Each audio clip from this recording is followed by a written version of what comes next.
কোরআনের কাছে কেউ যদি প্রশ্ন করে, ও কোরআন, এই পৃথিবীতে নাজিল হওয়ার আগে তুমি কোথায় ছিলে?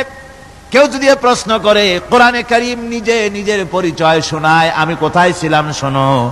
বাল হুয়া কুরআনুম মাজিদুন ফি লাউহিম মাহফুজ, বরং এই কিতাব অতীব মর্যাদা সম্পন্ন সুরক্ষিত ফলকে লিপিবদ্ধ ছিল, আমি ছিলাম লৌহে মাহফুজে, সেখান থেকে এসেছি।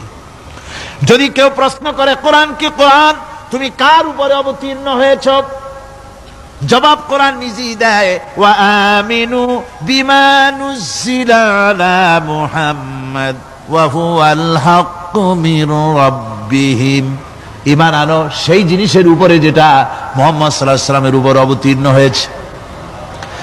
আবার অন্য আয়াতেও জবাব পাওয়া যায়, তাবারাকাল্লাযী নাযালাল ফুরকানা আলা আবদিহি লিয়াকুনা লিল আলামিনা নাযীরা, অতীব বরকতপূর্ণ মহান সত্তা সেই আল্লাহ রাব্বুল আলামিন, যিনি তার বান্দার পরে ফুরকান অবতীর্ণ করেছেন। সুবহানাল্লাহ বিহামদি।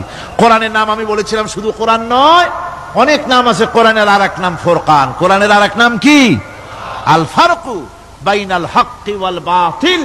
কোরআন হচ্ছে সেই মহাসত্য যা মিথ্যা এবং সত্যের মধ্যে পার্থক্য সূচিত করে, মঙ্গল এবং অমঙ্গলের মধ্যে পার্থক্য সৃষ্টি করে, যা সত্য এবং মিথ্যার মধ্যে তাফরিকা সৃষ্টি করে, সত্যকে মানুষকে বুঝিয়ে দেয়, তার নাম হচ্ছে ফুরকান।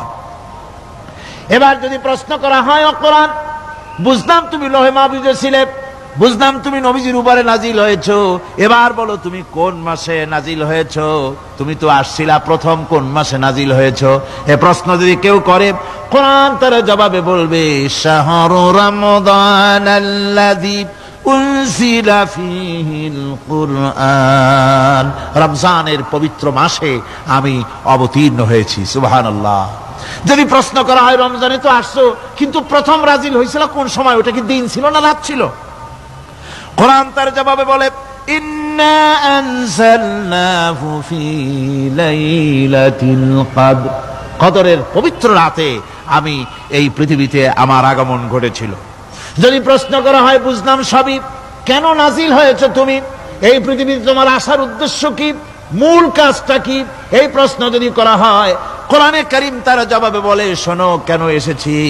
লিতুখরিজান নাসা মিনাজ যুলুমাতি ইলান নূর, আমার মিশন হচ্ছে গোটা বিশ্ব মানবতাকে পুঞ্জীভূত জমাট বাঁধা অন্ধকারের ভেতর থেকে টেনে বের করে আলোর সন্ধান দিতে, আলোর দিকে আনার জন্য আমি কোরআন নাজিল হয়েছি।